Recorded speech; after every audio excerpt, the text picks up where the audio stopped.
काय झालं, मी नेमका मंत्र तो आठवतोय विसरलोय म्हणजे. हा थांब थांब, मला मंत्र आठवू येतो. काय तो भामपाम पाम भामपाम भाम, नाही ना, हा नाही.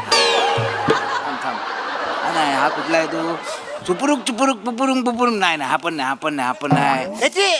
चितम गचितम गचितम चितम. असं कुठला मंत्र असतो? थांब जरा, मला आठवते, थांब. चुंपुम पुम पुम पुम, नाही, हा पण नाही. तू झाकरू माकरू माकरू झाकरू असेल तो असेल ना. नाही, तो पण नाही. हा काय? आता मला कळलं. काय? प्रॉब्लेम काय झाला माहितीये काय? मला ना एखाद्या माणसाला गायब करायचा मंत्र येतो, मग पण तो गायब केलेला माणूस प्रकट कसा करायचा तो मला मंत्र येत नाही. अरे वसाऱ्या, एवढा सरबरीत तपस्वी असेल मला वाटलं नव्हतं. खरंच तू हिमालयात गेला होतास का महाबळेश्वरला गेला होतास वसाऱ्या? महाराष्ट्राची हास्य जत्रा पहा फ्रेश एपिसोड्स सोमवार आणि मंगळवार रात्री 9 वाजता सोनी मराठीवर.